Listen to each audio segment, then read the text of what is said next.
अस्सलाम वालेकुम नाज़रीन, programme morning delight with Zeeshan Azhar में आपको खुशामदीद कहते हैं। और सबसे पहले आप सबका बहुत बहुत शुक्रिया कि आप सुबह सुबह हमें अपने घर का मेहमान बनाते हैं। मेहमान बनाने के साथ साथ आप जो हैं वो हमें चीज़ों को डिफ्रेंशिएट कर रहे होते हैं कि यहाँ पर ऐसे हो सकता है, वहाँ पर ऐसे हो सकता है, इस तरीके से हो सकता है, उस तरीके से हो सकता है।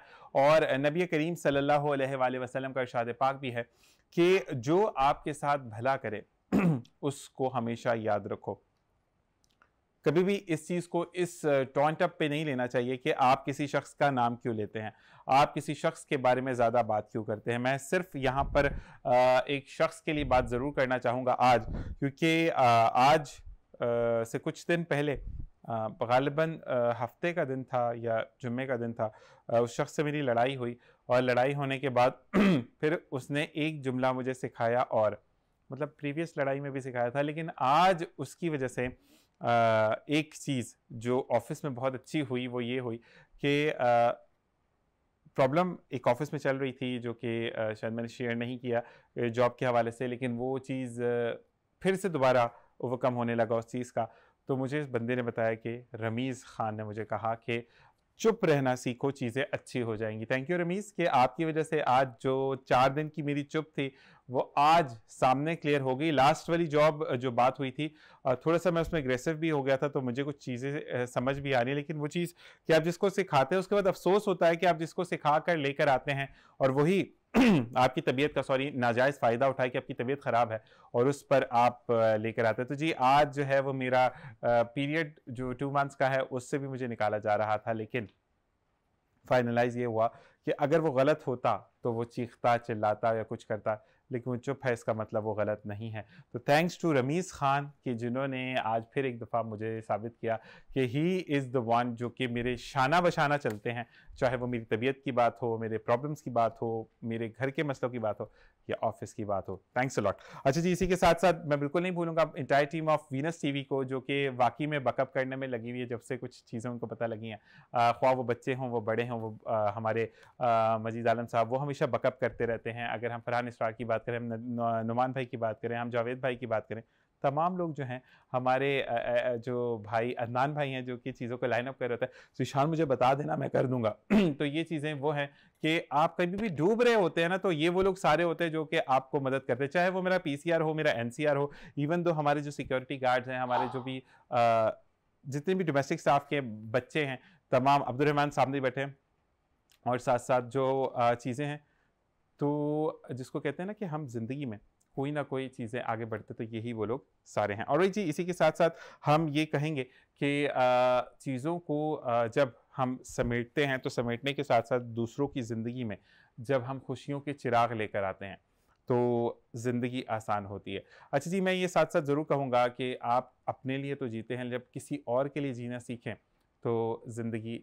नहायत ही चेंज हो जाती है। तो इस्मत अली वो नाम है जो कि दूसरों के लिए जीती है, ना सिर्फ दूसरों के लिए जीती है बल्कि चीज़ों को सॉर्ट आउट करने की कोशिश करती है। तो उनको खुशामदीद कहेंगे। अस्सलाम वालेकुम, कैसे मिजाज हैं आपके? माशाल्लाह माशाल्लाह। जो इस्मत बाजी की अम्मी भी आई हैं, यहाँ पे वालदा मौजूद है, उनसे भी आपको मिलवाएंगे।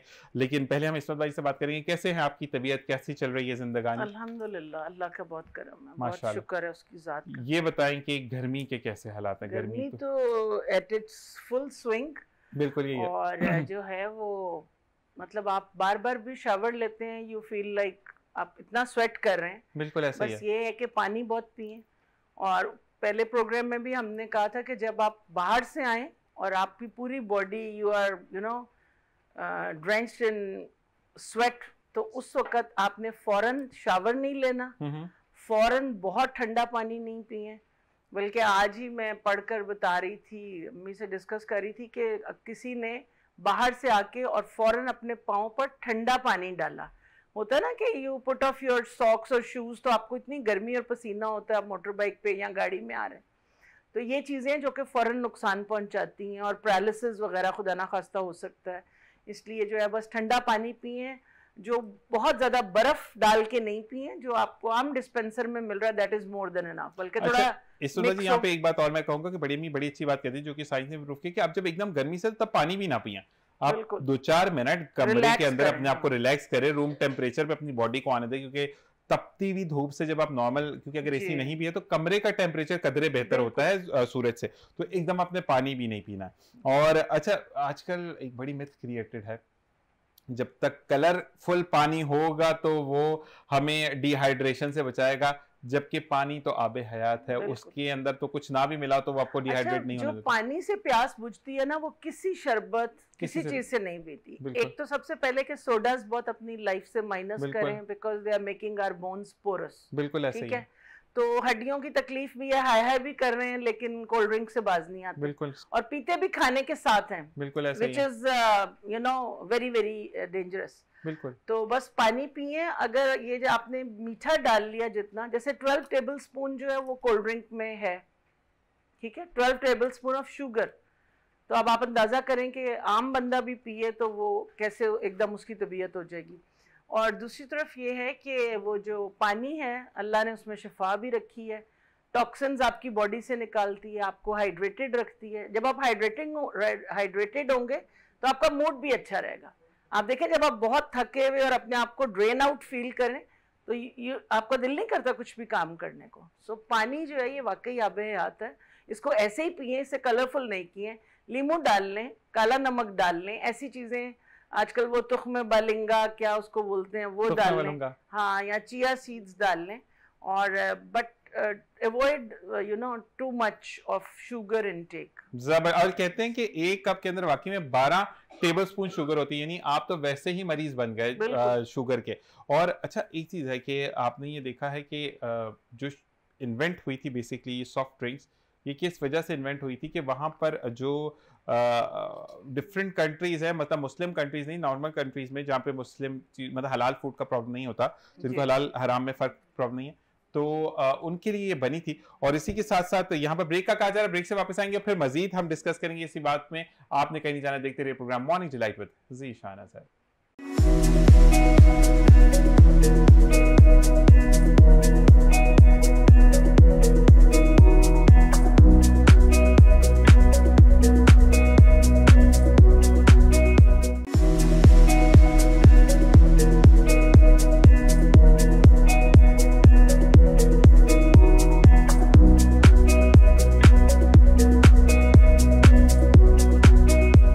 Original welcome back. और ब्रेक पर हम गए थे, हम ब्रेक पर इसलिए गए थे कि हमें दूसरे मेहमान ने ज्वाइन इन किया है, और जो मेहमान ज्वाइन इन करते हैं कहते हैं साथ साथ जैसे जैसे रहमतें आपको ज्वाइन करती हैं उनको इंट्रोड्यूस करवाना पड़ता है। और साथ साथ जब कहते हैं कि कोई भी मेहमान आता है आपके गरीब खाने पे या आपके शो पर, तो वो अपने साथ बहुत सारी रहमतें और नेमतें लेकर आता है, और इसी के साथ साथ जाते जाते जितने भी गम होते हैं उनको ख़त्म करते हुए जाते हैं। तो हमें जिन्होंने ज्वाइन किया है माशाल्लाह मेरी कास्ट के हैं सैयद नसीम शाह साहब, जो कि president of rotary club Karachi intercity के हैं और साथ साथ सोशल एक्टिविस्ट हैं, और इसी के साथ साथ बात सुनने वाले बहुत अच्छे भाई हैं। अस्सलाम वालेकुम।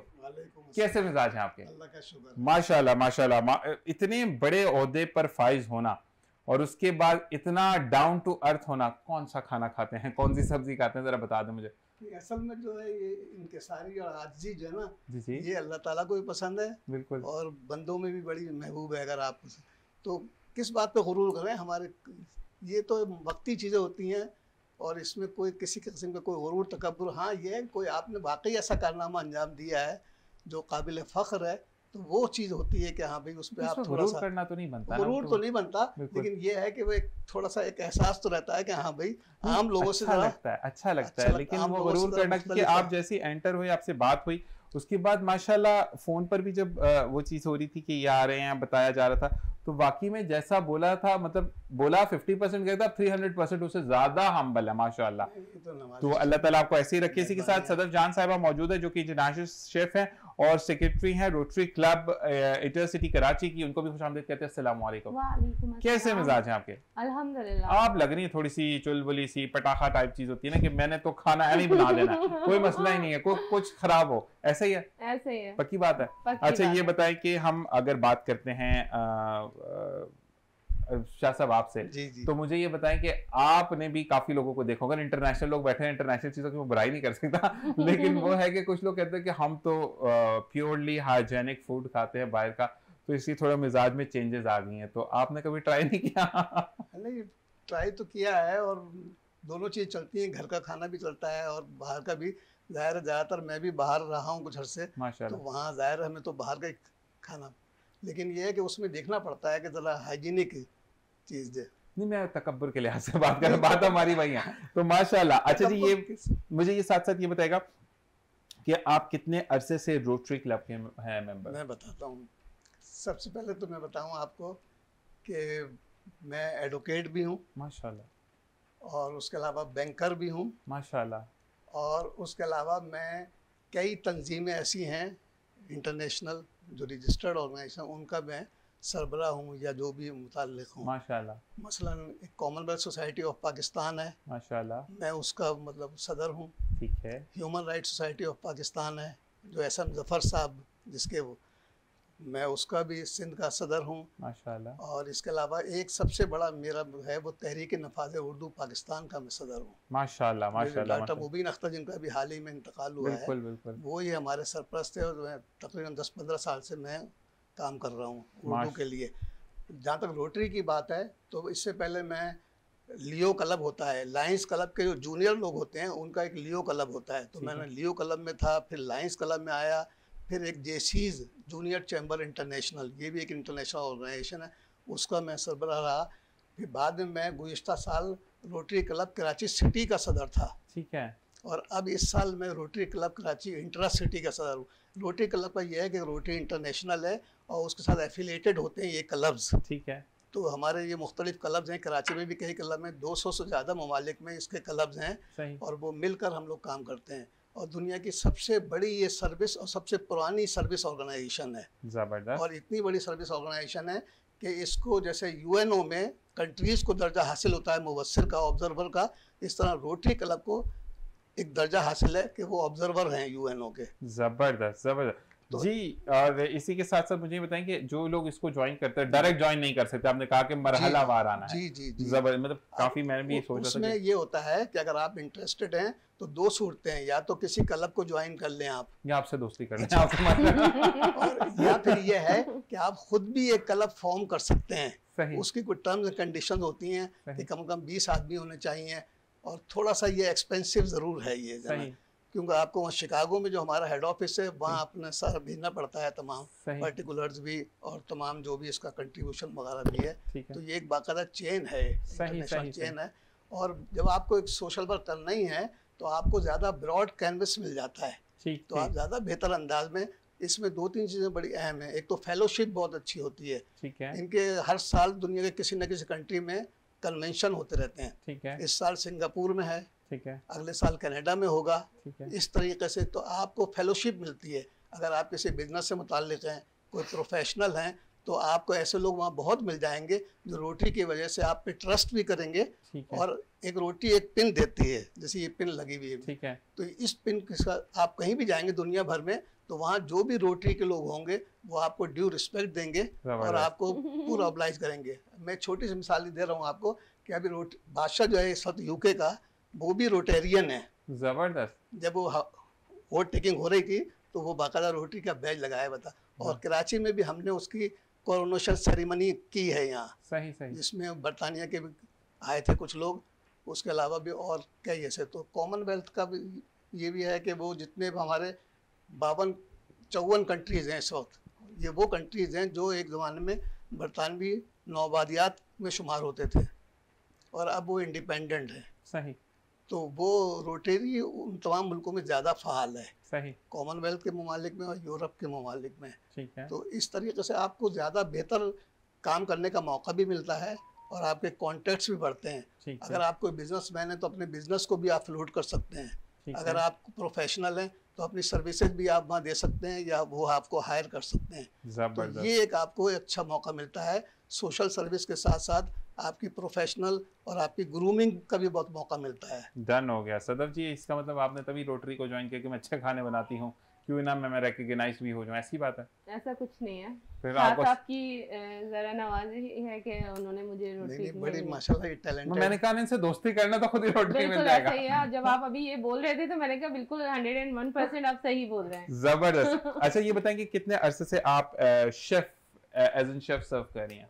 13 to 14 इयर्स हो गए मुझे। बचपन में शुरू हो गई थी आप भी माशाल्लाह, मतलब बचपन से शौक था पकाने? अच्छा, तो ये कब से शौक हुआ खाना पकाने का? बहुत ज़्यादा जो शौक हुआ मुझे वो अभी रिसेंटली 6 इयर्स हो गए हैं। 6 इयर्स हो गए। तो पाकिस्तानी में भी हैं या सिर्फ अंग्रेजी खाने ही बनाती हैं? मेरी स्पेशलिटी जो है वो टर्किश और अरबिक कुजीन है। अच्छा, मैंने टर्किश में खाई थी, टर्किश चिकन जिसके अंदर से चीज़ निकल रही होती है, वो पूछता हूँ मैं अभी आपसे वापस आके, क्योंकि मैंने वो एयरलाइन में खाई थी, उसके बाद कभी जिंदगी में नहीं खाई। अच्छा जी, हमारे साथ मौजूद है बिल्कुल हमारी इस्मत बाजी भी, जो कि एनजीओ से अपनी एक हेल्पिंग वो कहते हैं ना कि हैंड है, जो कि लोगों को उन लोगों को जो कि चीज़ों को अफोर्ड नहीं कर सकते उनको ये सपोर्ट करते हैं। अच्छा, इस वक्त ये बताएगा कि हमारा जो आजकल का एक ओवरकमिंग चीज़ सामने आ रही है, उसमें यही चीज़ है कि हम क्यों करें या हम कैसे करें, तो उस बारे में आप क्या कहेंगी? अच्छा जी, इस तरह से है कि बस दिल बड़ा होना चाहिए। ठीक, आप कम किसी के लिए कर दें, अपने लिए मैं वही बात करती हूँ कि हम सब करते हैं, ठीक है, लेकिन we must do something without anything in return. As Wall of Kindness started its work back in 2016, दीवारे मेहरबानी के नाम से हमने शुरू किया था। असल में बात ये होती है कि वो दर्द दिल चाहिए जो हर किसी के पास नहीं होता। ऐसे ही है। हम अपनी ज़ात पे एक्स्ट्रावेगेंटली बहुत खर्च करते हैं। हम फल लेने जाते हैं, इतनी इन्फ्लेशन है, 2-4 हज़ार हमारे लिए कोई बड़ी बात नहीं है। 2-4 हज़ार किसी के लिए, किसी के बच्चे की फ़ी हो सकती है, किसी के लिए वो इट मैटर्स अ लॉट। जब हम आप कह रहे हैं कि किस तरह से दिया जाए और कैसे दिया जाए, जब आपके पास कम है आप कम निकालें, but basically the thing is कि डोनेशन और charity has to be done promptly. Promptly का मतलब ये हर महीने निकालें, रुकना नहीं चाहिए। ये सफर, और ये नहीं सोचें कि जो मंथ के एंड पे I will do it. Why not take it first. मैंने सबसे पहले ये अपने ज़ात से शुरू किया, अपने घर से। As I am an educationist and I am an Australian certified master teacher trainer, it's been 26 years in this profession. तो मैंने सबसे पहले अपने और अपने हस्बैंड की पे में से ये किया कि एक मखसूस अमाउंट है जो अलहदा कर दीजिए, और यकीन कीजिए फिर वो बरकतें कैसी होती हैं कि आपको पता ही नहीं चलता। So there is an end to need but there is no end to greed. जो वो लस्ट है, जो वो एक उसे क्या करेंगे, बहुत शदीद लालच होती है हमें, उसका तो कोई एंड नहीं।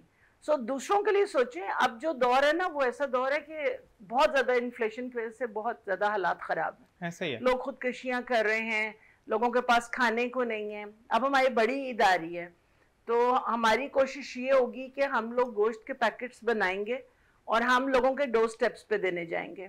कुछ लोग ऐसे होते हैं जो वो पूरा साल भी वो 2200-2400 रुपए का किलो गोश्त क्या, आधा किलो क्या, एक पाव भी नहीं खा सकते। ऐसा ही है। ये वही लोग थे जो रमजान में तरबूज तक अफोर्ड नहीं कर रहे थे। सो जब हम इतना खा रहे हैं, इतना कर रहे हैं, तो हम ये नहीं सोचें कि गर्मी है, कैसे होगा, कौन करेगा। Where there is a will there is a way. आपके पास थोड़े पैसे हैं, 10-15 हज़ार है, 15 हज़ार का गोश्त ले लें, थोड़े से पैकेट्स बना लें, मतलब 15 घरों को तो शायद आप खुश कर लेंगे अगर आप 1000 रुपीज या 2000 का गोश्त भी एक घर में दे दें। ऐसा ही है। तो देखिए, जो लोग तो घर से मांगने के लिए निकल रहे हैं वो तो बकेट्स भर भर के लेके जा रहे हैं, लेकिन वो सफेद पोश का सोचे जो ना लाइन में लग रहा है, वो अपने घर में इज्जत से इंतजार कर रहा है कि शायद किसी अमीर को ख्याल आ जाए। ये चीज मैं आपको बट अमीर is busy in storing it in the freezer. जब हम इतना अफोर्ड करते हैं तो फिर ये थोड़ा सा है कि जो प्रॉब्लम होता है। अच्छा, आपके लिए वो उनकी तरफ वो बच्चे जिसको आपने हेल्प आउट किया था, उसकी अम्मी ने मुझे कहा था कि बाजी को बोलना कि आगे ईद आ रही है तो मेरे लिए गोश्त का ख्याल रखें। पैगाम पहुंचाना मेरी जरूर जिम्मेदारी थी, जो मैंने आपको बचा दिया। अच्छा जी, यहाँ पर हमारे साथ मौजूद है सदफ जान साहबा, उनसे हम पूछेंगे कि अब बड़ी ईद आ रही है तो आप तो टर्किश खाने बनाती हैं, हम क्या खाएंगे, फिर उसमें ये बताएं कि आप लोगों को क्या क्या बताती हैं। टर्किश खाने में ज़्यादातर तो आपको पता है टर्की में लैम्ब और मटन और चिकन तो बहुत ही कम होता है, लाइक मटन और लैम्ब वगैरह यूज़ होता है। तो अभी मैंने लास्ट वीक क्लास ली थी, उसमें मैंने सिखाया है अदना कबाब। अदाना कबाब होते हैं टर्किश के, और टर्किश मतलब वो क्या ऐसे झुक के मिलते कि आप आए मुझे खाने? अदना का तो यही होगा ना मकसद कि आए मुझे खाएं, मैं आ गया आपके लिए। शिमला मिर्च, बिल्कुल रेड बेल पेपर जो होती है, रेड उसका खास इंग्रेडिएंट्स है। वैसे नाम से अगर देखें सर ऐसे ही लग रहा है ना कि आए मैं तैयार हूँ, मुझे खा लें। बिल्कुल ऐसा ही है। तो ये मतलब अच्छा, एक मुझे बताएगा टर्किश लोगों का क्या है, क्योंकि हमारे पाकिस्तान में जो चीज़ आती है ना, मैं बड़े लास्ट में एक प्रोग्राम में बताया था कि मेरा ऑफिस की तरफ से सिंगापुर जाना हुआ था, तो वहां पे मैंने जाके डायरेक्ट, अब पता तो होता नहीं, मैं कहा just bring 1 plate of Singaporean rice. कहता है ये क्या होता है भाई, यहाँ पे ऐसी कोई डिश नहीं है। तो मतलब पाकिस्तान में तो चीजें बना ली जाती है। तो अब मुझे पता है पाकिस्तान में टर्किश भी आता है, तो उसमें लाल मिर्चें भी आ जाती है, कुटी हुई दखनी मिर्चें भी आ जाती है, सब चीजें। तो आप ये बताएं कि वो स्पाइसेस खाते हैं या नहीं? देखिए बिल्कुल ऑथेंटिक रेसिपी अगर आप बनाएंगे टर्किश फूड की, तो यहाँ पे लोगों का टेस्ट इतना डेवलप अभी है नहीं उस फूड का। तो लाइक हमें पाकिस्तानी टच देना ही पड़ता है। कुछ डिशेस ऐसी हैं जिसमें पाकिस्तानी टच दिए बगैर बन ही नहीं सकती हैं। सही है। तो वो मजबूरी है हम लोगों की। तो उसमें जाहिर बात है कि वो पाकिस्तानी टच होता है तो फिर और मजे का बन जाता है, फ्लेवर हो जाता है। अच्छा सर, मैंने खाई थी, मैं सर मैं आपकी इजाजत तो पूछ लूं कि आप लेकर गए, अब आपने हमें भी लेके जाना। देखें रोटरी के मैं तो पीछे पड़ जाऊंगा बुढ़ापे की तरह, मैं छोड़ूंगा नहीं फिर आपको। अच्छा जी, मुझे ये बताएं कि आप मैंने खाया था, एयरलाइन का नाम नहीं लूंगा, ब्रांडिंग मुझे स्पॉन्सर भी नहीं किया देखो उन्होंने। तो मैं ये जो इमरात की है, तो वहां पर चिकन थी, जब मैंने उसको ऐसे तोड़ा तो बीच में से ऐसे चीज गिरी थी, तो इनका टर्किश चिकन है ये विद चीज। तो वो बनती कैसे है? मैं आपसे ये फर्स्ट टाइम मैंने सुना है, बट अगर हम चाहें तो हम बना सकते हैं, क्योंकि वो बिल्कुल बना लेंगी। बिल्कुल ये ऐसे ही है। ये जिस तरह के आपकी एक्सप्रेशन आ रहे हैं ना, मैं छोड़ूंगी नहीं, मैं बना के छोड़ूंगी। बिल्कुल ऐसे ही है, बिल्कुल ऐसे ही। तो ये बताएं कि सर आप कितना तंग करते हैं इनको, क्योंकि शेफ है, कुछ खाने पीने के लिए तंग करते हैं? नहीं माशाल्लाह बहुत अच्छे शेफ हैं और बहुत इन्होंने अच्छी हैं, लेकिन आवाज भी ली है बहुत, जो है ना माशाल्लाह, और एक मकाम पर हैं। तो हम तो कहते हैं कि इनको और थोड़ा सा एक्सपोजर होना चाहिए। बिल्कुल ऐसा ही है, बिल्कुल ऐसा ही है। हमारे यहाँ जो टैलेंट्स हैं उनको एक्सपोजर नहीं हो पाता है, उसके बहुत से वजूहात हैं। तो लेकिन ये है कि ना हुकूमत सपोर्ट करती है ऐसे लोगों को, और ना हमारे जो सोशल इदारे हैं इस किस्म के वो उनको प्रमोट करते हैं, जबकि बिल्कुल होना चाहिए। जब ख़वातीन कुछ अच्छा कर रही होती है तो मेरा दिल बहुत खुश होता है। उसकी वजह एक ये है कि being a women, this is what I feel के एम्पावर करना हरगिज किसी को हद से निकल जाना नहीं है। There are people who believe कि अगर हमने औरत को एम्पावर कर दिया तो वो शायद फिर हमारे काबू नहीं आएगी। और आज के दौर की जरूरत है कि आप एम्पावर्ड करें तो लेडीज को। सल्लल्लाहु अलैहि वसल्लम का बड़ा प्यारा कौल है कि अगर आप औरत को अच्छा कहेंगे वो अच्छी रहेगी, अगर आप बदअखलाक कहेंगे वो बदअखलाक हो जाएगी, अगर आप कामयाब कहेंगे वो कामयाब बन के दिखाएगी। तो ये जो है मेरी और आपकी एक फील्ड ये मिलती है कि मेरे पास है Al-Qayam food caterers and event planners. तो I cook myself, it's been 30 years। और क्योंकि वो जब शादी हो जाती है तो आप पकाते हैं, लेकिन फिर आपको जब शौक हो जाता है for not only for continental but for Chinese, for other cuisines as well, तो यू स्टार्ट एजुकेटिंग, आप अपनी सेल्फ ग्रूमिंग खुद शुरू करते हैं। बिल्कुल ऐसे है। और वही बात है कि फिर वो जायका भी आ जाता है आहिस्ता आहिस्ता। ऐसे ही है। तो heads off to you whatever you are doing। अगर हम बात करते हैं सर, जैसे आपने बात की ना, हमारे यहाँ पर प्रॉब्लम ये है, हम वाकई में कहते हैं कि इदारे सपोर्ट नहीं करते। अच्छा, कोई अगर जैसे फर्ज करें मैं एक इनिशिएटिव लेता हूँ, मैं मैम को कहता हूँ कि मैम आए हम इस चीज़ को मिलकर सम करते हैं। अच्छा, उसके बाद पता है क्या होगा, ये तो इसका शो कौन देखता है, इसको कौन जानता है, वहीं से दिल तोड़ दिया जाता है। भाई अगर किसी ने इनिशिएटिव ले लिया है, वो कुछ करना चाहता है, और मैं वैसे करना चाहता हूँ, वैसे हम डिस्कस करेंगे इस बारे में, तो इससे एक चीज होती है ना कि अगर यहाँ पर मेरे सेट पर खाना भी लाइव पक रहा है, लोग उससे लुत्फानंदोज हो रहे हैं, और कुछ बच्चियां ऐसी होती हैं जो कि बहुत ज्यादा पिकी होती हैं, वो चीजें देखकर बहुत अच्छा पिक करते हैं, इवन दो आपके वो स्टूडेंट जो आपके सामने बैठे हैं, बाजी भी से एग्री करेंगी, वो नहीं पिक कर सकते जो कि टीवी से देख के पिक करते हैं। अब टीवी से देखकर एक बच्ची ने, आपने 1 किलो चिकन में बताया, उसने आधा पाव चिकन में उस चीज को कन्वर्ट कर लिया और उसने अच्छा खाना बना दिया, तो उसके बारे में आ रहे होंगे, उसकी तारीफ है तो अल्लाह ताला आपको और अता करेगा। तो ये छोटे छोटे से तरीके हैं जिससे हम बड़ी बड़ी सी नेमतें इकट्ठी कर सकते हैं। लेकिन हमारे यहाँ पर सर क्या प्रॉब्लम है, देखें किताबों से आपको इतना नहीं, आप बहुत किताबें ऐसी हैं किचन की, हमारी जो रेसिपी लिखी हुई हैं, लेकिन जो डेमोन्स्ट्रेशन होता है ना, उससे वो बहुत जल्दी पिक कर ली जाता है। बिल्कुल ये चीज है। और फिर जैसे 80 मैडम खड़ी हो तो लोग बड़े इंटरेस्ट लेके पकेगा क्या, वो तो मुर्गी भी बड़ी खुश होकर पकेगी, मुझे बाजी पका रही है तो मैंने तो जल्दी जल्दी पकना ही नहीं है, देर से पकना है। तो ये बताएं कि अगर ऐसी चीज हो जाए कितना अच्छा लगेगा ना, देखिए मुर्गी को छेड़े हैं उधर उधर, मुर्गी भी इधर उधर आ रही है, तो ये चीजें इंटरेस्ट डेवलप करती हैं चीजों में। इनोवेशन है ना कुकिंग में, that keeps your cooking alive and you're self energetic। बिल्कुल ऐसा ही है। आप नई से नई चीज ट्राई करें, and if you get hold of it तो फिर आप उसको आगे उसको बोलते हैं। अच्छा, कभी आपने ऐसा किया? सर एक क्वेश्चन है थोड़ा सा जी जी, खतकलामी किसी के आपको दिल में उतरना है तो ग़िज़ा के जरिए, ये लड़के के लिए है, लड़के का है, औरत का नहीं है, तो ये मर्द के लिए है। कहते हैं कि यहाँ के दिल का रखो उसके पेट से होगा। माशाल्लाह, अभी तो मेल शेफ जो है वो औरतों से भी अच्छा पका रहे हैं। हाँ, husband and wife they should help each other, उसमें कोई ऐसी बात नहीं है। बिल्कुल बिल्कुल, लेकिन ये वाला मुहावरा जो है ना, मतलब खवातीन के लिए, माएँ कहती है बेटा अच्छा जाके पकाना, मियाँ आपका जो ताबे हो जाएगा। अच्छा, आपने कभी पकाते पकाते ऐसा टेस्ट किया हो, कभी किया है नमक को टेस्ट करनी? आप सिर्फ कहती नहीं नथिंग, मजा आता है वैसे ऐसे करना, यूं करके टेस्ट कर लिया? वो अपना वो कभी किया है? वैसे घर में तो किया होगा ऐसा। हाँ, घर में तो चल वो तो टीवी पे तो अच्छा नहीं लगता, लोग बोलेंगे ये काम खराब कर रहे हैं, लेकिन ये वाली बात है कि अच्छा लगता है ना, मजा का एक वो फ्लेवर आता है। तो सर आपने कभी कुकिंग की है? वैसे नहीं, कुकिंग तो नहीं की मैंने। हिम्मत दी है कि आप बना सकते हो, ये सदम जान तुम ही अच्छा बना सकते हो। लेकिन अच्छा लगता है खवातीन के, उससे मेल शेफ होते हैं शेफ, लेकिन ये कि जो खवातीन जिस तरीके से पकाती हैं, जिस तरीके से लज्जत उनके खानों में होती है, वो मैं नहीं समझता कि मेल गया। हर एक अलग अलग शोभा है। वो वाली बात है ना, मेल देग उठा के कर लेगा। अब आपके घर में होगी, जब आपकी नई नई शादी हुई होगी, जो बावर्ची होते हैं ज्यादातर मेल ही होते हैं। बिल्कुल, वो जो खाना तैयार करते हैं शादियों का या दूसरे तकरीबात का, लेकिन उसके बावजूद वो जो है ना, वो खवातीन से सीखते हैं।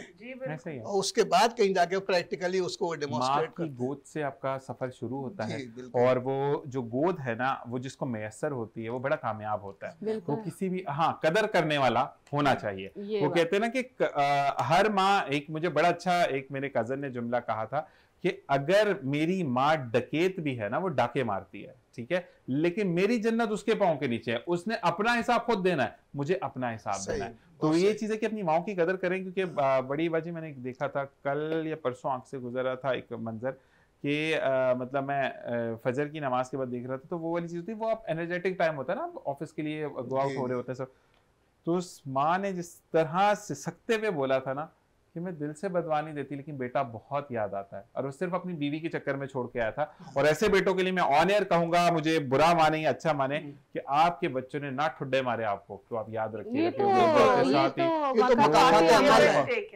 बाजी वो अच्छे वाले पंचेज आएंगे ना, जिसको कहते हैं आप वही काटेंगे। आप में दारुसुकून में गया, आप यकीन करें, किसी का बेटा डॉक्टर है, किसी का बेटा इंजीनियर है, किसी का बेटा बाहर है, और उन्होंने अपनी वालिदा को इस तरीके से वहाँ दारुसुकून में या दूसरे दारों में, तो ओल्ड होम में, तो बताइए क्या है ये? अखलाकी गिरावट की इंतहा है ये। बिन्ते फातिमा में कई दफे गया हूँ, और वहाँ भी हालांकि वो लोग अच्छा काम कर रहे हैं, इसमें कोई शक नहीं, लेकिन ये है कि जो सूरत हाल मैंने देखी वहाँ खवातीन की, अभी उन्होंने उम्रा कराया था सारी खवातीन को, मैं गया था उनको मुबारकबाद देने के लिए, और अक्सर जाता रहता हूँ, लेकिन ये कि मुझे अफसोस होता है, वो जो वहाँ खवातीन है, वो आप कितना भी आप उनको खुश कर लें, कितना भी आप उनके लिए वो कर लें, लेकिन वो कैद में ही है एक तरीके से। उनको अपने बेटे या अपने औलाद का यकीनन इतना गम है, जिसको वो। मैं जब वहाँ पे कपड़े डिस्ट्रीब्यूट करने गई भाई, तो जब मैं आने लगी तो मेरा हाथ पकड़ी थी, मुझे कही थी कि हमारे बेटे से बात करा दो या हमें साथ ले जाओ, हमें घर का पता है।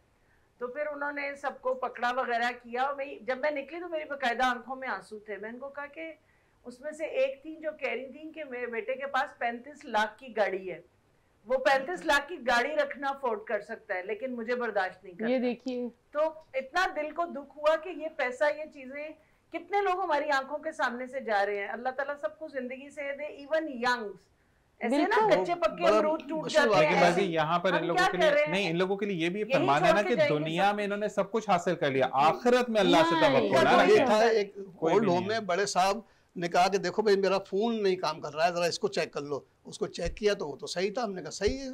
कह लेंगे नहीं ये सही नहीं है, ये कॉल आती नहीं है। हमने कहा किसकी कॉल? कह लेंगे मेरे बेटे की कॉल नहीं आती है इसमें। आप बताइए दुख तो कैसे दुख की दास्तानें हैं ये। और ये तो चलो एक दारुसुकून तो बहुत बेहतर है, कुछ इदारे ऐसे भी हैं, मैं नाम भी ले सकता हूँ, ईदी के जैसे ओल्ड होम है, वहाँ तो बहुत ज़्यादा जो है ना सूरत हाल ख़राब है, जो नाकाबिले बयान है बाज़ औक़ात। ऐसा ही है, मैंने एक जगह पे देखा था कि बाकायदा उनसे इतनी मेहनत मशक्क़त करवा रहे हैं कि मुझे अच्छा अंडरग्लो एक मूवी थी, मतलब एक प्रेम वो था कि साथ साथ तो बिल्कुल जी हम ब्रेक की तरफ जाएंगे। आपको सिर्फ मैं ये कहता हूँ, अच्छा ये थोड़े से जो हमारे अमीर तबके की तरफ जाते हैं ना, उनमें बड़ा फैशन बन चुका है कि ओल्ड एज होम में माओ को डालना है, तो याद रखें कि माँ तो घर से चली जाएगी, रहमतें भी ले जाएगी, नेमतें भी ले जाएगी, बरकतें भी ले जाएगी, लेकिन सिर्फ क्या बचेगा, आपकी कब्र में वो ईंधन जो कि जहन्नुम का 7वां दर्जा है। फैसला आपके हाथ में, दुनिया का सुख चाहिए या आखिरत में जन्नत, फैसला आप कीजिएगा। एक ब्रेक के बाद मिलते हैं, आपने कहीं नहीं जाना, देखते रहिए programme morning delight with Zeeshan Asad.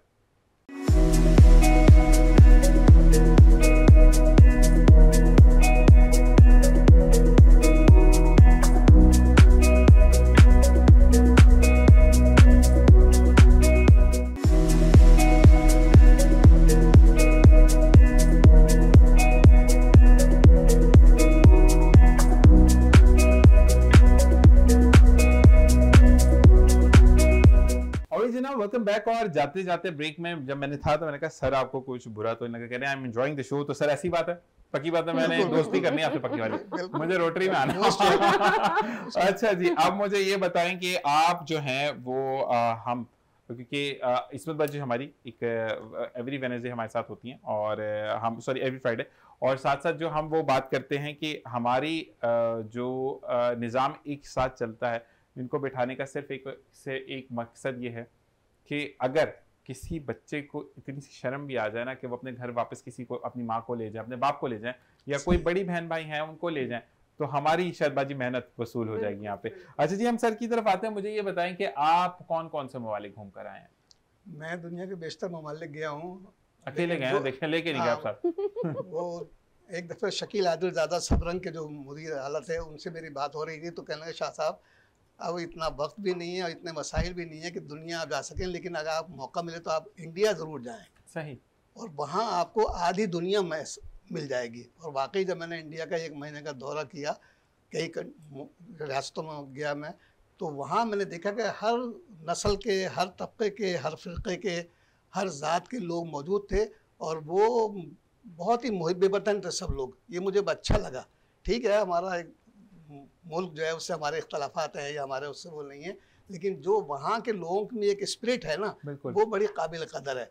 Even हम पाकिस्तान में देखते हैं कि हमारे यहाँ हुब्बुल वतनी की काफ़ी कमी है, लेकिन दुनिया के और कंट्रीज़ में चले जाएं, देखिए मेरी एक बेटी कनाडा में है, एक बेटी मेरी यूके में है, एक बेटा मेरा अबू धाबी में है। ठीक है। और वहाँ वो लोग इतने रूल्स रेगुलेशंस हैं। आज भी मेरी बेटी से बात हो रही थी यूके में, वो कह रही थी कि यहाँ तसव्वुर ही नहीं किया जा सकता कि यहाँ तो हमारे यहाँ ऐसा है कि आप जा रहे हैं और आपके साथ कुछ भी हो सकता है। आप जा रहे हैं वापस आएंगे ये पता नहीं, कुछ नहीं जा तो रहे हैं आप। वही नहीं। तो ये क्यों है ऐसा? और यही वो लोग हमारे पाकिस्तानी जब दुबई जाते हैं तो वो इतने रूल्स रेगुलेशन को फॉलो करते हैं, ट्रैफिक की इतनी पाबंदी करते हैं, सड़क क्रॉस नहीं करते हैं जब तक कि वो लाइट ग्रीन ना हो जाए। ऐसा क्यों है?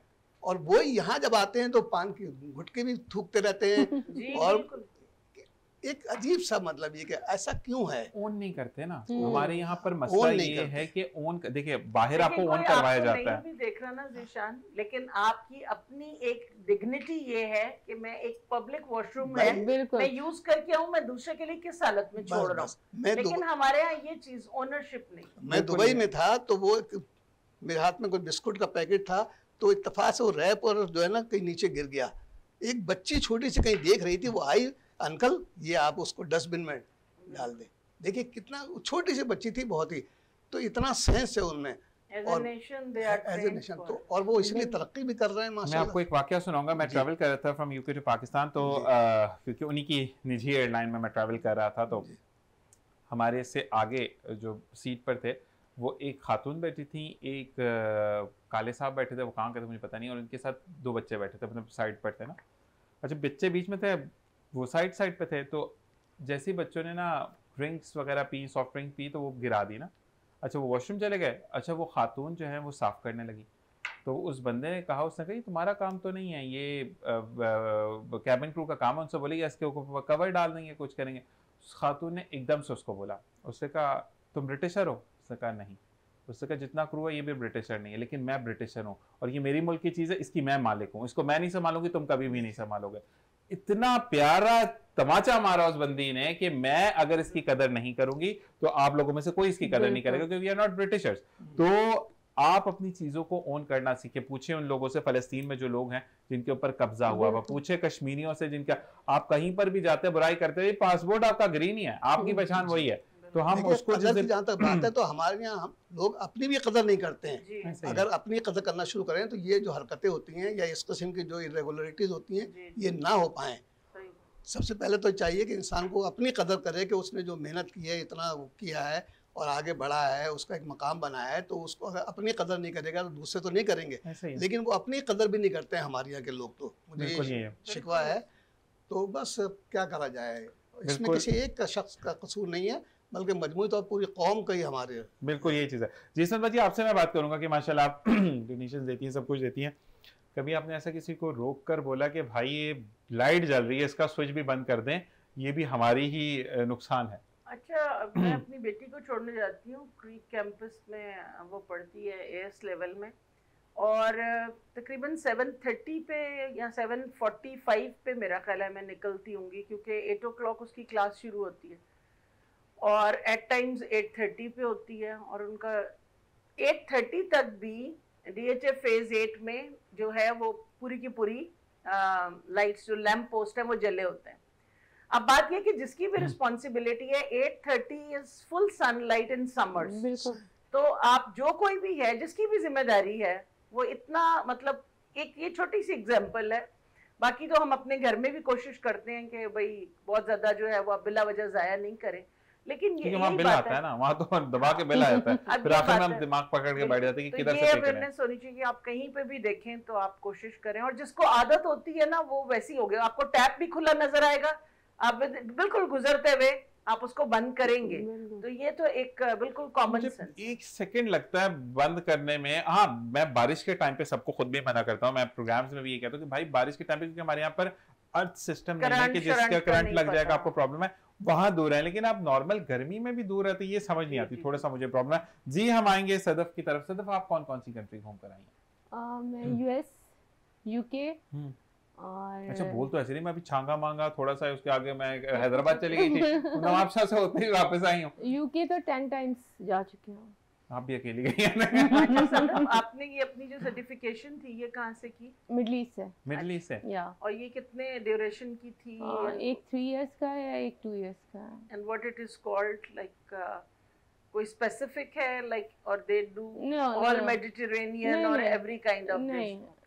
तो मतलब ये आपने सर्टिफिकेशन बाहर से ही, क्यों पाकिस्तान में भी तो होती हैं, तो पाकिस्तान में वहीं थी पहले। अच्छा, ये देखिए, ये मैं बता रहा हूँ कि पाकिस्तान में नहीं थी सदी, वरना पाकिस्तान में भी अच्छा हो जाता है। अच्छा, ये बताएं कि आप जो है, वैसे सर ने तो बच्चों को भी अच्छी अच्छी जगह पे छोड़ा है ना, अबू धाबी में बेटा है, जहाँ पे भी जाएंगे ट्रांजिट होकर तो जाना ही जाना है, वहां से डायरेक्ट फ्लाइट है, तो हमारी कौमी एयरलाइन को भी नहीं है। तो देखिए सर, वैसे ये गोल आपने जो है ना बड़ा कोई अच्छा किया कि बेटे से भी जाते हुए मिल लेंगे, बेटियों की तरफ अगर जा खलीफा यूनिवर्सिटी है, दुनिया के चंद बड़ी यूनिवर्सिटीज में है, उसमें वो IT का स्पेशलिस्ट है वो, माशाल्लाह से बहुत, बल्कि वो हमें भी बुला रहा है कि भैया हम कहते हैं नहीं, अपने रोटरी क्लब यहाँ दूर हो जाएगा। रोटरी के अलावा भी है, मेरा एक छोटा बेटा और बहू यहाँ है, बस वो बोल टीवी में माशाल्लाह। तो और बस वाइफ है मेरी। और नहीं, देखिए मसला ये कि नसीम शाह साहब, आप अपने बच्चों के लिए बहुत ज़रूरी है, लेकिन जो लोग आपके अंडर काम करें आप उनके लिए भी बहुत ज़रूरी है।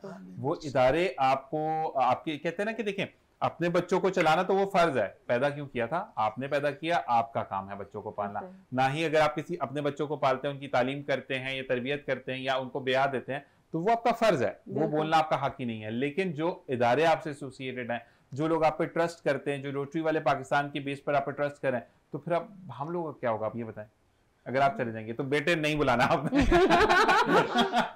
तो ये मैं ऑन एयर बोल रहा हूँ कि आपने नहीं बुलाना उनको, पूरी वहां छुट्टियों में जाए, कोई मसला नहीं है, जा सकते हैं। नहीं, देखिए मेरा लिटरेचर से भी बहुत ताल्लुक रहा है माशाल्लाह, मैंने जर्नलिज्म में MA किया था माशाल्लाह, उसके बाद सहाफत से मैं मुंसलिक रहा हूँ, उसके अलावा फिर लेकिन समाजी कामों से ज़रा ज़्यादा दिलचस्पी है। मैं समझता हूँ कि माशरे का हुस्न वही समाजी खिदमतगार होते हैं, जो लोग माशरे को संवारते हैं। तो आप किस तरीके की समाजी खिदमत करते हैं, मतलब ये राशन के तौर पर करते हैं, एजुकेशन के तौर पर करते हैं, या कुछ और है आपका? जो भी तरीका होता है हम उसके हिसाब से, कुछ किसी की हेल्प करनी होती है तो खामोशी से भी हो सकती है, और मैं इसमें बुराई नहीं समझता कि अगर आप किसी की हेल्प करते हैं और उसको सामने भी ले आते हैं तो उसमें एक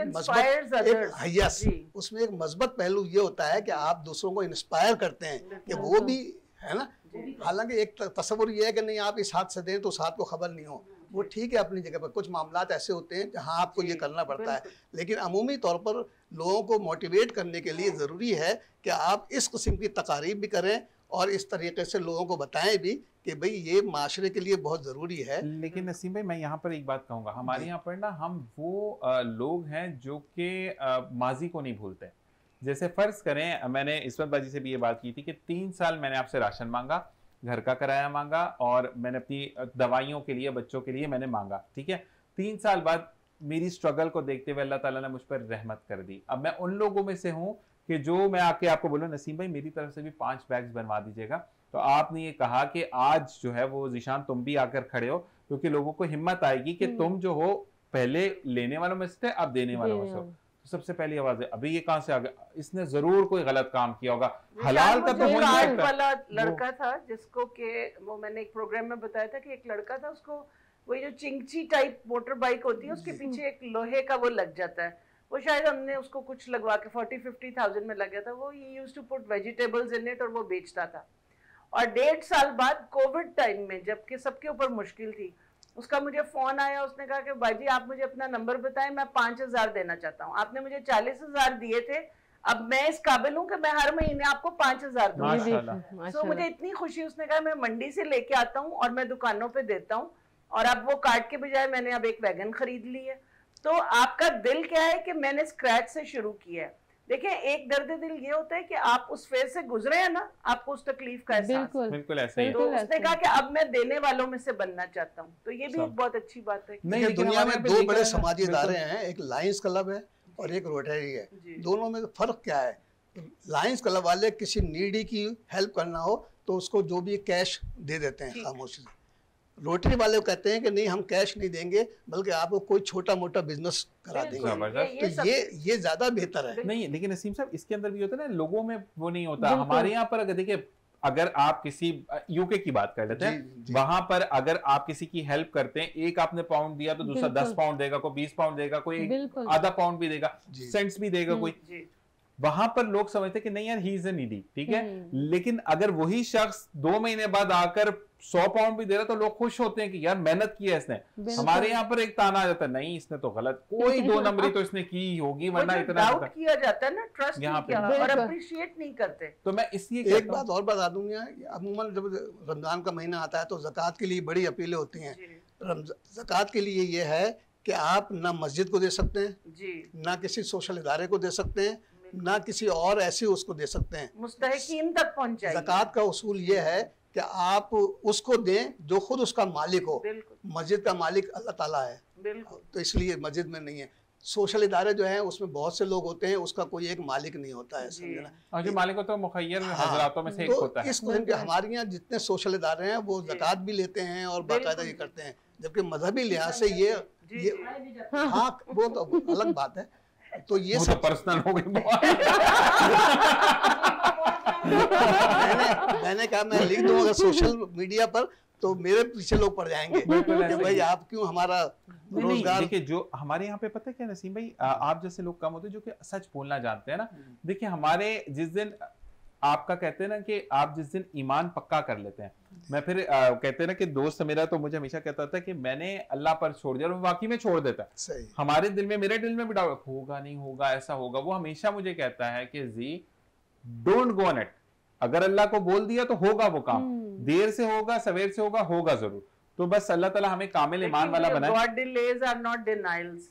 हम एक छोटे बच्चे की तरह होते हैं ना जिसको खिलौना नजर आता है, हमें नहीं पता कि गली के से निकल के बाहर जाएंगे तो हमारे साथ क्या होगा, बट अल्लाह नोज, उसे पता है कि ये चीज अभी देनी है कि नहीं देनी, या जब देनी है तो बेहतरी है। तो बस हमेशा यही दुआ किया करें कि अल्लाह ताला वो दे जो हमारे हक में। बिल्कुल यही कहना चाहिए।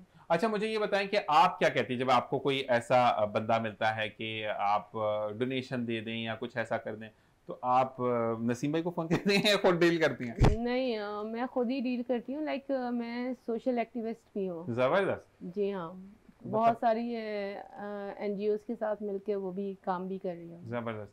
तो मतलब कुछ छोड़ा है आप लोगों ने? सोते कब है बताया, मतलब सोते होते भी है, उसके लिए भी एक होता है कि एक आंख आज सो जाएगी, एक आंख कल सो जाएगी, टाइम पूरा हो जाएगा। नहीं सोते हैं, क्यों नहीं सोते हैं। सोए कितने बजे भी, लेकिन सुबह आपको उठना होता है, समझे ना। जो लोग सुबह उठकर रोशनी नहीं देख पाते हैं तो मैं समझता हूँ वो जिंदगी की रोशनी से महरूम हो कहते हैं रिस्क जो रिस्क आने का टाइम होता है ना वो अर्ली मॉर्निंग। बिल्कुल बिल्कुल। हमारे यहाँ पर जो है, इसी के साथ ब्रेक पर जाएंगे इस बात पे कि आपकी जब फजर की नमाज होती है उसके बाद रिस्क का फरिश्ता रिस्क लेकर आता है। हाँ। आप सोए हुए होते हैं, वो आपके हिस्से का रिस्क ले जाता है, फिर आप गिला क्यों करते हैं? तो सिर्फ अर्ली इन द मॉर्निंग उठने की आदत, कहते हैं ना कि अगर आप सुबह जल्दी उठते हैं और टाइम से देर रात में सोते हैं तो पहले के लोग इसी वजह से बहुत ज्यादा पावरफुल होते थे, बहुत ज्यादा हट्टे कट्टे होते थे। तो इसी के साथ एक वक्फे के बाद हमें इस्मत बाजी की अम्मी ज्वाइन इन करेंगी, और वो क्योंकि कैमरे के उस पर बात करें, हमने कहा नहीं इधर आके बात करें, उन्होंने नहीं बताया कि ये चीजें नहीं जाती हैं, तो हम उनको खुशामदीद कहेंगे। एक वक्फे के बाद आपसे दोबारा मुलाकात होगी। देखते रहिए programme morning delight with Zeeshan Azhar.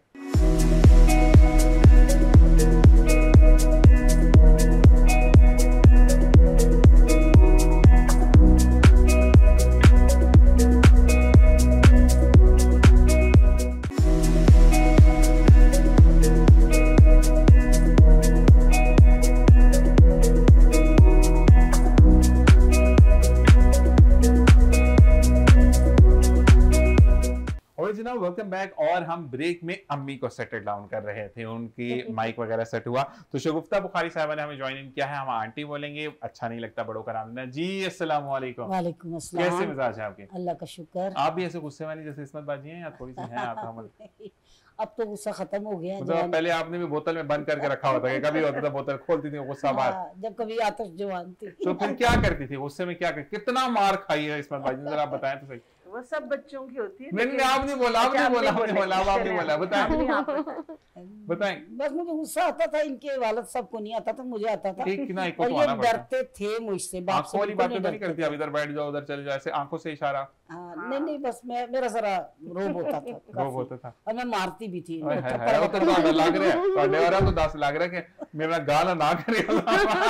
लेकिन हमारे जमाने की ये बात है कि अभी आजकल तो कहते हैं, हम क्यों भी कहते थे तो डांट पड़ जाती थी।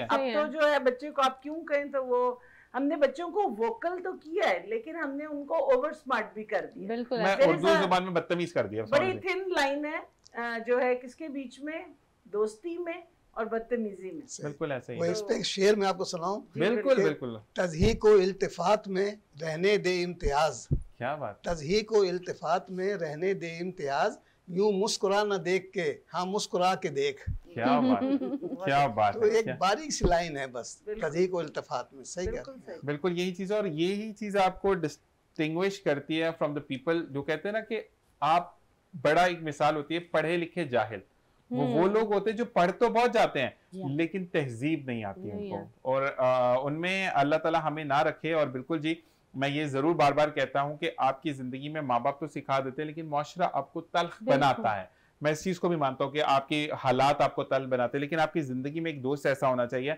और उसकी आप कदर करें, जो कि मैं नहीं करता काफी दफा, लेकिन आप अपने दोस्त की कदर जरूर करें क्योंकि अल्लाह ताला का वो हसीन तोहफा आपको मिला है, वो हसीन नेमत आपके पास मौजूद है। और बेहतरीन दोस्त वो होता है कि जो गुस्से में आपको आंसर भी करता है लेकिन एट द एंड अच्छा कुछ भी नहीं है, छोड़ो इस बात को, आगे चलते हैं।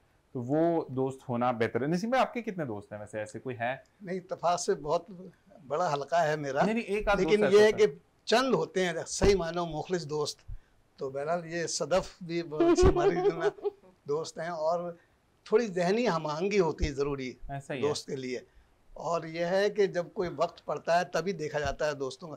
और जहाँ तक बात है गुस्से की या नाराज़गी की, ये तो अपनों ही से की जाती है। ऐसा ही है, समझे ना। अगर ये गुस्सा करती थी तो जाहिर है गैरों से तो नहीं की जाती ना नाराजगी होती है ना उनसे कोई ऐसी होती है, अपनों ही से होता है सब। बिल्कुल। तो और दोस्त की बहुत जरूरी है, मैं समझता हूँ। वो बातें जो बाद औकात आप अपने वालिदैन से नहीं कर सकते हैं, अपने बहन भाइयों से नहीं कर सकते हैं, आप अपने दोस्त से कर सकते हैं, अपना दिल का बोझ हल्का कर सकते हैं। काइंड ऑफ रिस्क है, बहुत बहुत बढ़िया। ये भी रिस्क की एक किस्म है।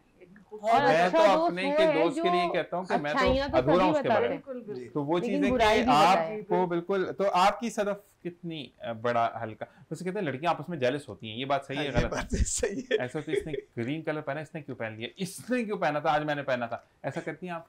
मैं तो ऐसा नहीं करती, लेकिन दूसरी करती होंगी ना, आप छोड़ दें, आप अच्छी हैं। आप ये बताएं कि कितनी आपकी, कौन है ऐसा लाइफ में जिसका वो कितने लोग हैं जिनसे आप वाकई में समझती हैं कि अगर मैं कुछ कहूंगी या मैं कहने का हक रखती हूँ? मेरी एक फ्रेंड है फरिया अजमत, ठीक है, बस। और बाकी हैं फ्रेंड्स सब सही है, सर्कल फरिया को आप कभी मुक्के शुक्के भी लगाती हैं? ऐसा कभी ऐसा नहीं है कभी नहीं, मुक्का प्रॉपर वाला मुक्का नहीं, कभी गुस्से में कि तुम हो ही इतनी मेरी तो फजूल में दोस्ती कर ली है, कभी ऐसा होता है ऐसा? तो मतलब बाउंडिंग बनाता कौन है, आप बनाती हैं वो बनाती हैं? नहीं, मैं ही बनाती हूँ। मैं आप तो खाना पका देती हूँ, इतना अच्छा पकाती है, तो वो वैसे ही लोग मान जाते हैं। बिल्कुल ऐसे ही। कितना अच्छा हुनर है ना आपको, देखें। तो आप नहीं, अभी आप गुस्सा हुई, जब आपको गुस्सा बहुत आता था तो कौन बनाता था? भाई अब गुस्सा एक तरफ छोड़ देंगे, अब हम वॉल पे आ जाएंगे। हाँ वॉल पे आते हैं, एक मिनट पहले मुझे बताएं कौन बनाता था बच्चों में? हाँ नहीं, किसी से भी आपकी दोस्ती यारी में भी कोई किसी से? कितनी जल्दी आप लेट गो करती हैं, या मनाता कौन था? बस एकदम खुद ही मुझे मतलब वो वक्ती तौर पे गुस्सा आया, उसी वक्त मैं फिर बच्चों के साथ वैसे ही मजाक, वैसे ही मेरी जैसे पता जैसे जस्ट लाइक फ्रेंड्स। मतलब मैंने बच्चों को ऐसे नहीं कभी किया था कि भाई मेरा को रोब हो या मैं माँ हूँ या दोस्ती भी। वो वाली अम्मी तो कुटने के बाद भी कहती मेरा रो भी कितने तोड़ देते हैं, मैं की कीता मैं तो मार दी भी नहीं, चाहे मार मोर के बच्चे की हड्डी तोड़ दे, ये बात बड़ी खराब होती है। That was a kind of parenting उस जमाने में। लेकिन ये इसी वजह से आज इस्मत बाजी, सैयद नसीम शाह या सदर जान हमारे साथ मौजूद हैं, तो ये आप लोगों को भी मार पड़ी होगी, ये तो नहीं कहते, ठीक है। मैं बाकी मैं कहता हूँ कि अगर अम्मा का डंडा है ना घर पे, अम्मा के हाथ में स्टिक है, तो बच्चे बड़े अच्छे जाते हैं।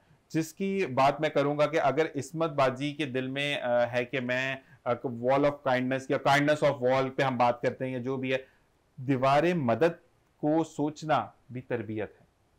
कहते हैं ना कि माँ बाप की अच्छी तरबियत होती है। या नसीम भाई यहाँ पर बैठे हैं, इतनी मोहब्बत से बात करें, तो नसीम भाई बात नहीं कर रहे हैं, इनकी वालिदैन की तरबियत बात करी है। सदर जान आज अच्छी बारे में बात करी है, तो कॉन्फिडेंस उनके शायद ससुराल की तरफ से आया, लेकिन बैठने का, बात करने का सलीका माँ से सीख कर आई है वो। ऐसे ही है, आप बैठकर अपने माँ बाप को रिप्रेजेंट करते हैं। कभी भी आप ये नहीं होता कि आप दोस्त को रिप्रेजेंट करें, आप अपने ऑफिस को रिप्रेजेंट करें, ये आपको रिप्रेजेंट करें। माशाल्लाह इनके वालिद साहब कर्नल अली ताहिर बुखारी, तो वो बहुत ज्यादा था उनका, इतना बच्चों के साथ बेइंतहा लविंग फादर मैंने बहुत कम देखे। ठीक ठीक। वो खानदान में भी बहुत मशहूर थे, और वैसे भी उनका गुरबा के लिए, मसाकीन के लिए, और ढूंढ ढूंढ के उनको देना, कुछ ना कुछ उनकी मदद करना, ये चीज़ें जो थी ना इनको खुसूसन ये उनकी तरफ से मिलेंगी, क्योंकि सुनने का बहुत हौसला रखती हैं। मैं इस्मत बाजी के लिए बोलूंगा कि अच्छा एक्सप्लेन भी करती है ना, नहीं नो डाउट कि जिस तरह के मैं बताऊं कि एक बच्चे से बात हुई थी, उनका मतलब ज़्यादा नहीं करते, फिर बुरा भी लगता है,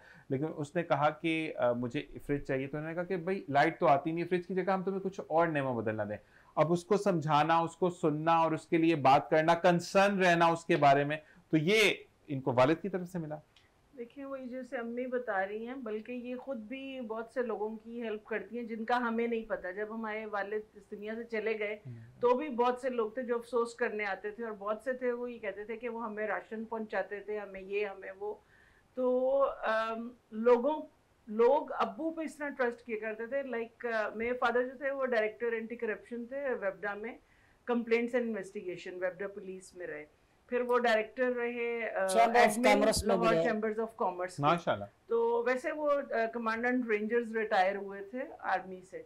तो जब इतनी प्रेस्टिजियस पोस्ट्स थी, तो उसके बाद people used to trust him, और वो कहते थे क्योंकि इनको देखते थे कि ये देने वाला हाथ है। ना मोबाइल का दौर था, ना फेसबुक का दौर था, ना व्हाट्सएप का दौर था।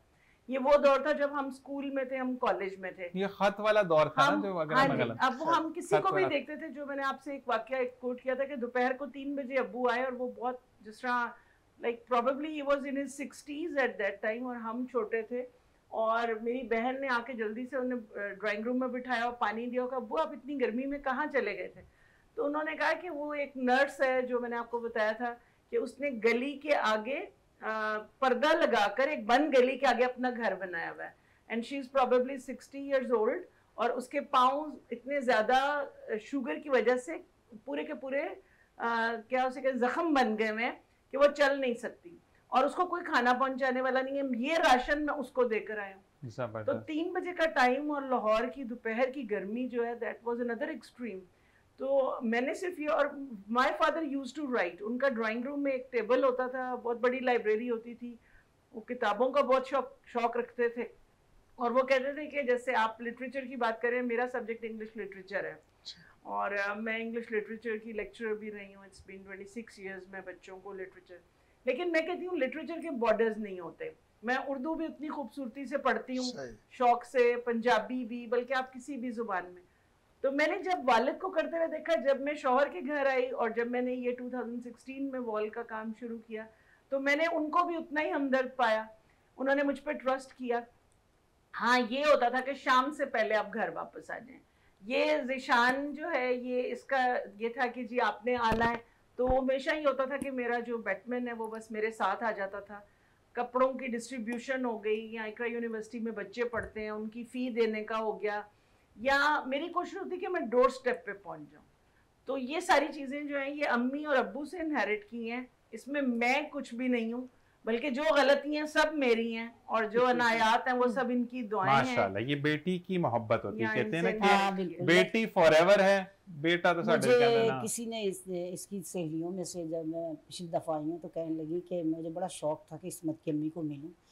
तो मुझे मिलने के बाद कहती हैं कि वाकई आपकी बड़ी अच्छी तरबियत है, मतलब हम बड़े खुश होते हैं कि ये आपकी बेटी है। तो मैंने कहा जी बात यह है कि मैं तो बड़ा एक नाकस सा बंदा हूँ और मैं ये समझती हूँ कि मेरी बच्चियों ने मेरी इज्जत रख ली है। माशाअल्लाह। मैंने उनसे ये कहा कि अगर ये तीनों अच्छी हैं तो हो सकता है कि मुझ में ऐसी कमियां भी हों, तो लेकिन इन्होंने मेरी इज्जत रखी है बजाय इसके कि मैंने इनकी तरबियत करती। जी नसीम साहब, आप ये बताएं कि आप जब, क्योंकि हम टूवर्ड्स टू वाइंड अप हैं शो के, मुझे बताएं कि आपको कभी गुस्सा आता है? मैं काफी देर से सोच रहा था सवाल करूंगा, गुस्सा आता है आपको? गुस्सा आता है। क्या करते हैं ये मैं गवाह हूं, गुस्सा तो आता है। एक्सट्रीम। देखिए, जो लोग नेचुरल होते हैं ना, जो लोग मुनाफिकत करते हैं वो फिर नहीं ना गुस्सा भी थोड़ा लगता है, हंस के टाल देते होंगे, मुझे लगता है। लेकिन वो ही सर का कहना बिल्कुल सही है कि जो लोग बिल्कुल दिल के साफ होते हैं ना, उनसे बड़ा गुस्सा आता है। रिएक्शन क्या करते हैं? बात है कि वो छुपा नहीं पाते, अपनी फीलिंग्स को छुपा नहीं पाते। बहुत सही कहा क्या करते हैं नसीम भाई? उससे में ये है कि मैं दूर हो जाता हूँ, बिल्कुल ही खामोश हो जाता हूँ। एग्रेसिव नहीं होता हूँ मैं। हाँ, बस ये है कि अपने आप को थोड़ा सा जो है ना। अच्छा, अगर मुझे एक बात बताएं, जैसे आपको मुझ पे गुस्सा आ गया, मैंने आपसे, मैं रहनुमाई ले रहा हूँ आपसे, कुछ होता है ना, इंसान की फितरत होता है, तो अगर मुझसे गलती हुई, मेरी गलती, गुस्सा गलती पे आता है, जैसे कहते हैं ना कि आपको बुरी चीज को बर्दाश्त करना ही बेहतरीन गलती पे भी आता है, कोताही पे भी आता है, ठीक है ना। तो अगर मेरी आपसे, अगर मेरी गलती है, मैंने मान लिया, ठीक है, मेरी गलती होगी आपसे, और फिर आपको पता भी है, मैंने रियलाइज भी कर लिया, तो आप कौन से वाले बंदे हैं? माफी देते हैं या आप कहते हैं कि नहीं? अब ये वक्ती होता है सिर्फ कि हमें वक्ती तौर पर गुस्सा भी आता है, फीलिंग भी हर्ट होती है, लेकिन उसके बाद फिर वो दिल में कोई बात नहीं रहती है। मैं कभी ऐसे बंदों को लव यू कहा जाता है, आपको पता है? लास्ट लव यू कहा जाता है, मैं कभी दिल में नहीं रखता। बहुत अच्छी बात है। ये कि हमारे अमूमन चलते रहते हैं, इख्तलाफात, झगड़े भी होते हैं, और ये होना चाहिए। बिल्कुल, मियाँ बीबी में भी ये होते हैं, आप देखें ना, मतलब कहते हैं ना, जहाँ दो बर्तन होते हैं वो खड़कते हैं, इस तरह की गल है। और खाली बर्तन, तो खाली उसके बाद जो है वो बड़ी खुश उसलूबी से चीजों को सुलझा भी लेना चाहिए। नहीं, मैं वही कह रहा हूँ, नसीम साहब है ना, मिसरा के बड़ा मजा उस सुलह में है जो हो जाए जंग होकर। क्या बात है। तो वो जो है ना, कहते हैं, और सिर्फ अगर सुलह ही रहे और जंग ना हो तो भी जिंदगी में मजा हो जाती है। जैसे कि इंसानी फितरत के अगेंस्ट है, ये नेचुरल है। आपकी फीलिंग्स सामने आनी चाहिए, उससे आपको भी सुकून मिलता है और दूसरे को भी रियलाइज होता है कि हाँ भाई, हमने कोई दूसरे को सुकून में रहने भी नहीं देना चाहिए। अच्छा नसीम साहब, आपके कितनी टाइम है? 6 मिनट है हमारे पास। अच्छा नसीम साहब, जब नसीम साहब मैं जब आपसे वाइंड अप की तरफ जाऊंगा तो आपने एक प्यारा सा शेर सुनाना है, जो कि हमारे शो के मुनासिबत से होगा, ठीक है जी, क्योंकि आप बहुत खूबसूरत अंदाज में शेर पढ़ते हैं। अच्छा जी, आप बताएं सरोजान, आप गुस्सा करती हैं? बहुत। क्या करती हैं गुस्से में?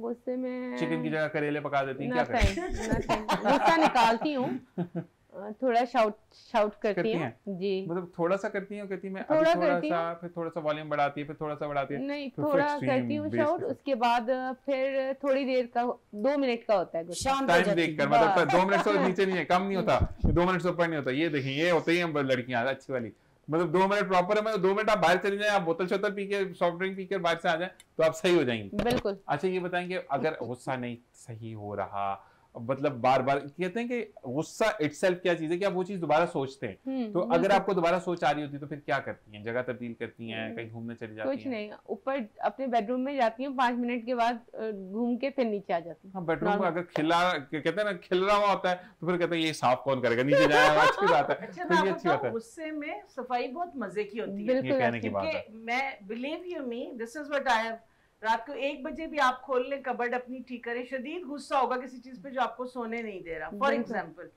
बिल्कुल आप रिलैक्स भी हो जाएंगे because you will feel yourself elevated that you have organised your cupboard. बिल्कुल तो किसी भी आप उसमें अपने आप को इन्वॉल्व कर लेना, तो फिर वो आपको इतना गुस्सा ना हो कबर्ड के अंदर ही आप रह जाए। हाँ, मैं भी ये कहता हूँ कि कबर्ड में चीजें खराब कर देता है, मतलब जो सही होती है उनको भी खराब कर देता है। तो ये थोड़ा सा ये घरेलू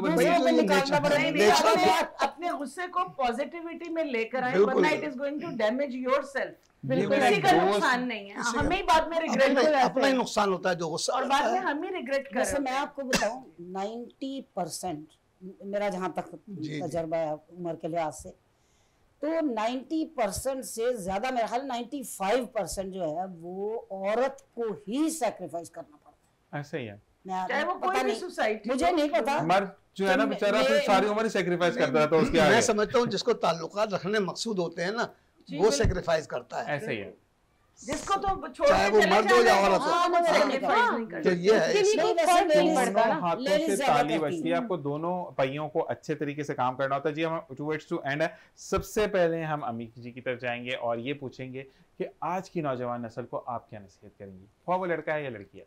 बस जी, मैं तो यही कहूंगी कि खुदा इनको नेक हदायत अता करे, आमीन। और खासकर वालिदैन के जो जज्बात एहसासात या उनकी जो कुर्बानियां हैं उनको रायगा ना करें, और जैसे भी वालिदैन हो, जैसे भी हो, क्योंकि ये कुरान का भी है, रसालत में आपका भी है, हमारी शरा का भी है, कानून का भी है, रिवाज का भी है, जो कुछ भी आप समझ लें कि उसमें ये है कि कुछ भी हो जाए वालिदैन के सामने उफ ना करो। बिल्कुल ऐसा ही है। ना कितनी एक लफ्ज देखे उफ जो है, तो हमने तो बहुत कुछ देख लिया है और देख रहे हैं, तो वो इज्जत नहीं है आजकल। लेकिन मैं ये कहती हूँ कि हर बच्चे को इस उम्र में, जवान है, बच्चियां हैं, बच्चे हैं, उनको ये होना चाहिए कि वालिदैन जैसे भी क्रिटिसाइज ना करें। जबरदस्त, बेहतरीन मैसेज जी। अच्छा जी, अब आ रही है बड़ी ईद उल अज़हा और हम सब खूब इंजॉय करेंगे मीट को। I want you people to donate generously to Deewar Meherbani so that we can have our own distribution drive, जिसमें अभी जो है हम यही हमारी कोशिश है, महमूदाबाद में हमने 40 ऐसे घराने हैं जो प्लम्बर्स हैं, मैकेनिक्स हैं, डेली वेजर्स हैं, कोई कहवा बेचता है, जी जी, कोई कहवा बेचता है, कोई किसी के घर काम करता है, और वो किराए के घरों में रहते हैं, और उनके तंग एक एक कमरे में 5-5, 6-6 लोग हैं। So we are going to provide them with meat, और वो सब चीजें जो मीट पकाने में इस्तेमाल होती हैं वो भी साथ में देंगे, ताकि एटलीस्ट वो अपना एक ईद का दिन खुशी के साथ गुजार सकें। जबरदस्त जी। नसीम शाह, आप क्या नहीं, आपसे तो एंड में मैसेज है ना, क्योंकि आपसे मुझे शेयर पढ़वाना जी। सदफ जान, क्या कहेंगी हमारे देखने वालों को, सुनने वालों को, क्या मैसेज देना चाहिए? मैं न्यू जनरेशन के लिए मैसेज दूंगी कि देखें, माँ बाप जो हैं उनकी रिस्पेक्ट करें सबसे।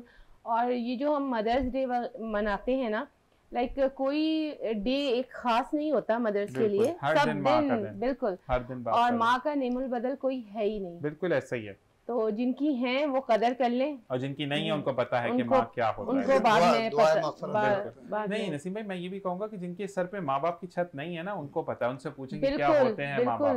वो कहते हैं ना कि जलती हुई भी आपको ठंडक महसूस होती है, और माँ बाप होंगे तो ठंडक में भी तपिश का एहसास होता है। तो भाई माँ के रूप में खुदा की मोहब्बत हमारे सामने होती है। बिल्कुल ऐसा ही है, समझे ना। तो मैं यही कहूंगी कि जिनकी हैं वो कदर करें, और जिनकी नहीं है तो वो, जिनके पास मौजूद है उनको ओल्ड एज होम में ना छोड़ दें, बस यही वाली चीज जी। नसीम भाई, मेरा तो मैसेज यही है कि भाई अपने मकासद का तयन करें, अपने गोल वाजे करें, और उसके लिए आप कंसंट्रेट करें, और अपनी सोच को बुलंद रखें। जो आप सोचते हैं वो आप बन सकते हैं, लेकिन उसके लिए जरूरी है कि आपकी सोच अल्फा और आला होनी चाहिए। एक बात, जैसे मैं एक बता रहा हूँ अपनी बात, कि मैं भी एक ऐसे छोटे इलाके में रहता था फिर मैंने सोचा कि डिफेंस में जो लोग रहते हैं वो क्यों नहीं रहते हैं, हम क्यों नहीं रह सकते। मुझे ये चीज़ स्ट्राइक किया और फिर मैंने कुछ मेहनत की और नतीजे में मैंने एक बिल्डिंग बनाई कमर्शियल, फिर दूसरी बिल्डिंग बनाई, तीसरी बनाई। तो आप देखें, और मेरे पास कोई वसाइल नहीं थे, सिर्फ मेरा कंसंट्रेशन था कि मैं ये करूँगा। और फिर मैं अपनी पूरी फैमिली के साथ वहाँ शिफ्ट हुआ डिफेंस में। मैं आज भी वहीं हूँ और मेरे बच्चों ने वहीं से सारा कुछ एजुकेशन हासिल की। तो ये अगर आप सोच लेना अपने अल्लाह भी मददगार होता है, समझे ना। बिल्कुल जी। और इसी के साथ हम शेर की तरफ चलेंगे क्योंकि हमारा एंड हो रहा है प्रोग्राम। हाँ जी। वो पीरा साहब का एक शेर है जी जी कि मैं उस शख्स को जिंदों में कैसे शुमार करूं, मैं उस शख्स को जिंदों में कैसे शुमार करूं जो सोचता भी नहीं, ख्वाब देखता भी नहीं। क्या बात है, ख्वाब देखना भी। और कतील शिफाई का एक शेर है कि जिनको पीने का सलीका है वो प्यासे हैं कतील, और जितने कमजर्फ थे इस दौर में मैं ख्वार बने। क्या बात है, जबरदस्त। ये तो उठा करके लगा वैसे शेर। हाय वो लोग कि मैं जिनका पुजारी हूँ नसीर, हाय वो लोग कि मैं उनका खुदा हो जाऊं, और जिनके कूचे में बरसते रहे पत्थर मुझ पर, उनके हाथों के लिए रंगे हिना हो जाऊं, और पेशा वक्त बताए कि तारुफ के लिए किन पहाड़ों की बुलंदी पे खड़ा हो जाऊं। क्या बात है। इसी के साथ बहुत बहुत शुक्रिया आप सबका आने का, आप दोनों का बहुत शुक्रिया। आपका आने का शुक्रिया, इसमें भाई तो खैर रेगुलर है, लेकिन फिर भी शुक्रिया कि आप आए। आप मुझे भी सुनाना है क्योंकि बिल्कुल एंड हो गया, जल्दी से सुना दी, जल्दी से जल्दी। जो अली ज़र्फ होते हैं हमेशा झुक के मिलते हैं, सुराही सर निगूं होकर भरा करती है पैमाना। क्या बात है। इसी के साथ खूबसूरत सी बात के साथ मैं भी चाहूंगा इजाजत कि आप भी इंशाल्लाह जिंदगी ने वफा की तो अगले प्रोग्राम में फिर मुलाकात होगी। मुझे, मेरे तमाम दोस्तों को, entire team of Venus TV सबको अपनी दुआ में खास याद रखिएगा, क्योंकि हमें दुआओं की बहुत ज़रूरत है। पाकिस्तान के लिए ज़रूर दुआ कीजिएगा, फ़लस्तीन के लिए दुआ कीजिएगा, और अपने फ़लस्तीनी बहन भाई को दुआ करें कि अल्लाह ताला फ़लस्तीन को आज़ाद करे। इसी के साथ अपना और अपने प्यारों का ख्याल रखिएगा। अल्लाह निगहबान।